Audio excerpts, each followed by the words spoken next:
आप सभी लोगों को मेरा नमस्कार और सभी को नववर्ष की शुभकामनाएं। आज कुल 14 मामले ऐसे थे जो मंत्रिपरिषद के समक्ष रखी गई और जिस पे मंत्रिपरिषद के द्वारा स्वीकृति दी गई है। पहला है जो राज्य सरकार द्वारा केंद्रीय चयन पर्षद सिपाही भर्ती है, उनके जो अध्यक्ष और सदस्यों का जो कार्यकाल है उसके बारे में कतिपय संशोधन किए गए हैं और 65 वर्ष की उम्र उनके लिए रखी गई है अध्यक्ष के लिए। तो वो जो स्वीकृति के संदर्भ में जो नियमावली आई थी, बिहार पुलिस हस्तक 1978 खंड 3 परिशिष्ट 72 में उस पे में जो संशोधन किया गया है उस पर मंत्रिपरिषद के द्वारा स्वीकृति दी गई है। राजस्व एवं भूमि सुधार विभाग के द्वारा बहुत से ऐसे कार्य किए जा रहे हैं और आपको पता है कि अब राज्य सरकार के द्वारा ऑनलाइन म्यूटेशन की व्यवस्था की गई है। तो वैसे में बहुत ज़्यादा डेटा एंट्री ऑपरेटर्स इत्यादि की आवश्यकता पड़ती है अंचल से लेकर के ज़िला के स्तर पर। तो अब तक इसे एक कार्यकारी व्यवस्था के तहत किया जा रहा था, परंतु इसे एक स्थायी रूप देने के लिए और जो कार्य किए जा रहे हैं उसको बेहतर करने के लिए राजस्व एवं भूमि सुधार विभाग ने जिला अनुमंडल और अंचल कार्यालयों में विभिन्न स्तर पर 3,883 पदों की स्वीकृति का प्रस्ताव लाया था, जिस पर मंत्रिपरिषद के द्वारा स्वीकृति दी गई है। इससे आशा की जाती है कि जो हमारी राजस्व सेवाएं हैं अंचल पे, अनुमंडल पे और जिलों पे, उसे बेहतर बनाया जा सकेगा। सिमिलरली पीएचडी डिपार्टमेंट के द्वारा 2021 में जो मुख्यमंत्री पेयजल निश्चय योजना है उसके तहत कुल 3 उप शीर्षों में भुगतान करने के लिए कुल 300 करोड़ रुपए बिहार आकस्मिकता निधि से, बीसीएफ से दिए जाने की स्वीकृति के प्रस्ताव पर मंत्रिपरिषद के द्वारा स्वीकृति दी गई है। वाणिज्य कर में न्यायाधिकरण है, उसमें सदस्य लेखा का पद रिक्त था। उक्त पद पर एक विहित प्रक्रियानुसार श्री अरुण कुमार वर्मा, सेवानिवृत्त राज्य कर विशेष आयुक्त, उनकी नियुक्ति आज मंत्रिपरिषद के द्वारा उसके प्रस्ताव पर स्वीकृति दी गई है। स्वास्थ्य विभाग के द्वारा डॉक्टर राय ज्ञानेश्वर नाथ सहाय और मनोज कुमार राठौर, ये दो ऐसे चिकित्सक हैं, एक 2006 से और दूसरा 2003 से अनाधिकृत रूप से अनुपस्थित रहे हैं। इसलिए आज उनको मंत्रिपरिषद ने उनके सेवा की बर्खास्तगी से जो प्रस्ताव आया था उस पर स्वीकृति दी है। इसी प्रकार से राज्य के जो विभिन्न न्याय मंडल है जहां फास्ट ट्रैक गठित है कोर्ट्स, वहां पर जो पुनर्नियोजित 39 पीठासीन पदाधिकारी हैं और उनके साथ जो तृतीय और चतुर्थवर्गीय कर्मी हैं, उनके मानदेय के भुगतान के लिए 4.5 करोड़ रुपए बीसीएफ से दिए जाने के प्रस्ताव पर मंत्रिपरिषद के द्वारा स्वीकृति दी गई है। ग्रामीण विकास विभाग के द्वारा जो शौचालय बनाए जा रहे हैं उसमें भुगतान के लिए राज्यांश मद से 418 करोड़ 16,66,000 रुपए जो बीसीएफ से जिसकी निकासी की जाएगी उसके प्रस्ताव पर मंत्रिपरिषद के द्वारा स्वीकृति दी गई है। एक बहुत ही अहम फैसले में जिसके बड़े दूरगामी परिणाम आएंगे राज्य में, जो जेंडर एम्पावरमेंट से संबंधित है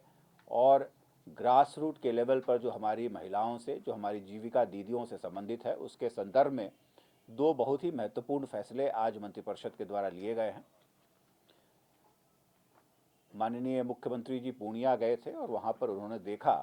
कि जो पायलट प्रोजेक्ट के तहत जो पूर्णिया के जो ज़िला अस्पताल है वहाँ पर जो इन पेशेंट, जो आईपीडी के जो होते हैं, उनको जो खाना खिलाने का जो कार्य होता है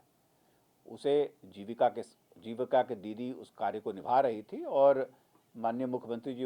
इसने प्रभावित हुए और जैसा कि मैंने कहा कि जेंडर एम्पावरमेंट और स्थानीय स्तर पर जो महिलाएं हैं उनकी जो समूह है उसको आर्थिक दृष्टिकोण से सुदृढ़ करने के लिए राज्य सरकार ने दो कतिपय ऐसे फैसले लिए हैं। पहला फैसला है कि जो जल जीवन हरियाली के तहत जो सार्वजनिक जलाशय विकसित किए गए हैं उनके संचालन के, रख रखाव के और उसके उपयोग की जो स्वीकृति है वो जीविका के लिए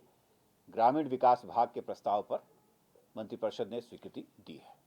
और दूसरा जो महत्वपूर्ण फैसला है कि जो हमारे 38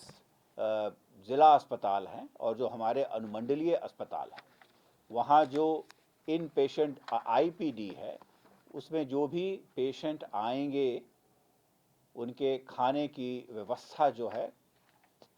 वो अब जीविका समूह के दीदियों के द्वारा दीदी की रसोई के नाम से एक योजना के तहत की जाएगी। इसके तहत जो राशि होगी वो राशि पहले 100 रुपया हुआ करती थी स्वास्थ्य विभाग ने, स्वास्थ्य विभाग ने उसको बढ़ा करके 150 कर दिया है। वो राशि अब दीदी समूह को दी जाएगी और ये दीदी की रसोई की जो योजना है ये हमें आशा है और सरकार को आशा है कि ये बहुत ही कारगर होगी और इसके सुखद परिणाम जो हमारे रोगी हैं, जो हमारे अस्पताल में हैं, उनको तो मिलेंगे ही, लेकिन इसका व्यापक प्रचार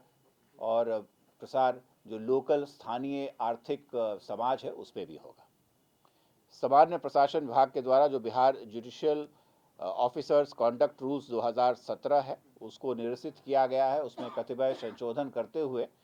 Bihar judicial officers conduct rules 2021 के गठन की भी स्वीकृति मंत्रिपरिषद के द्वारा दी गई है। परिवहन विभाग के द्वारा जो पटना नगरीय क्षेत्र है और दानापुर है, खगौल है और फुलवारी शरीफ है, तो इसमें जो डीजल के जो तिपहिया चलते थे वाहन,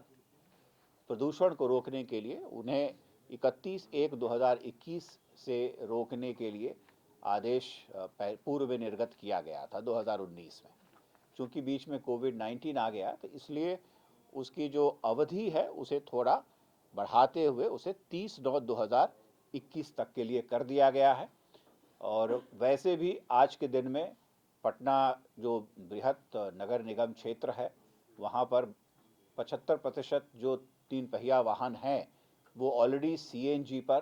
ट्रांसफ़र हो चुके हैं। तो लगभग 25% ही ऐसे वाहन हैं जिनको थोड़ा सा वक्त दिया गया है और इससे आशा की जाती है कि पटना नगरीय क्षेत्र में जो वायु का प्रदूषण है वो उसमें काफ़ी कमी होगी और गुणवत्ता जो वायु की है वो बेहतर होगी। जल संसाधन विभाग के द्वारा जो गंगा जल उद्वय योजना फेज़ 1 किया जा रहा है, जिसे गंगा नदी से पानी को ले जा करके उसे नालंदा और गया तक ले जाया जा रहा है, तो उस योजना के कार्यान्वयन के लिए 456 करोड़ रुपए बीसीएफ से अग्रिम की स्वीकृति मंत्रिपरिषद के द्वारा दी गई है। तो ये आज के